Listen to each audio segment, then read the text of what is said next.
Go ahead. So just to reiterate, Carla's question was, she's got a couple of co-founders that are international. What are some of the things she needs to look out for? Right? Yes. That was the question? Okay. Who wants to Would they be employees, or are they, if you say founders, are they going to be company employees, or are they going to be? That's the goal. So currently there are no employees at the business, but they would like to be, but they're only on F1 visas. Okay. Do you want? I am not a visa expert. Okay. So I think the main thing though is you know, are they an employee or are they can be classified as a founder? Because once you classify them as an employee, they have to meet, you know, U.S. visa recording.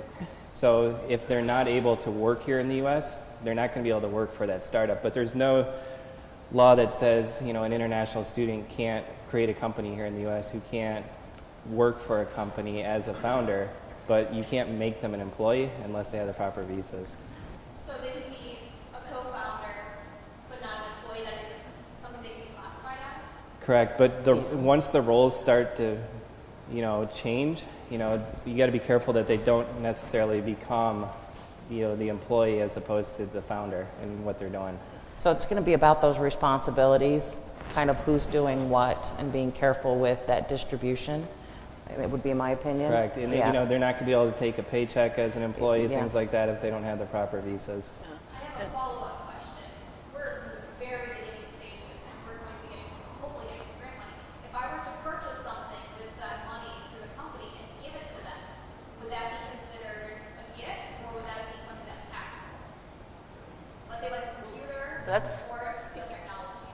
You need to go back to the terms of your grant. You probably are not allowed to give something to someone. Yeah, if you have, I was at Bowling Green State University. I was a grant manager for Dr. Vincent, who started this company, and we had very strict rules, federal rules about what you can do with the equipment.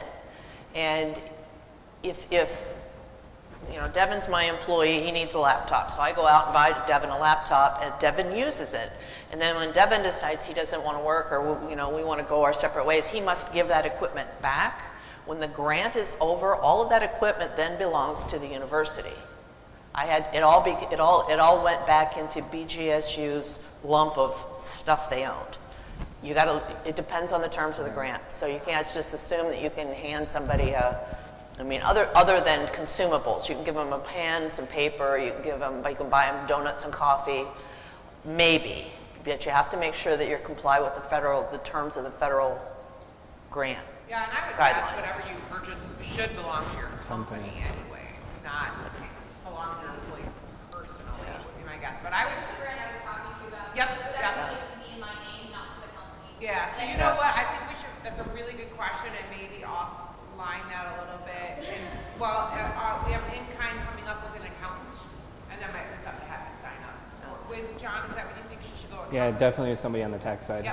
So those of you who may not know what we're talking about, so one of the programs we have at Launchpad is called In Kind, where we have service providers here every Tuesday, and we're building out every Wednesday of the month that provide expertise and guidance to our clients and those who are engaged with Launchpad. And so, you know, if you do engage with us formally, that's one of the things that you get access to. So Carla is engaged formally, so she can have access to that. So great question.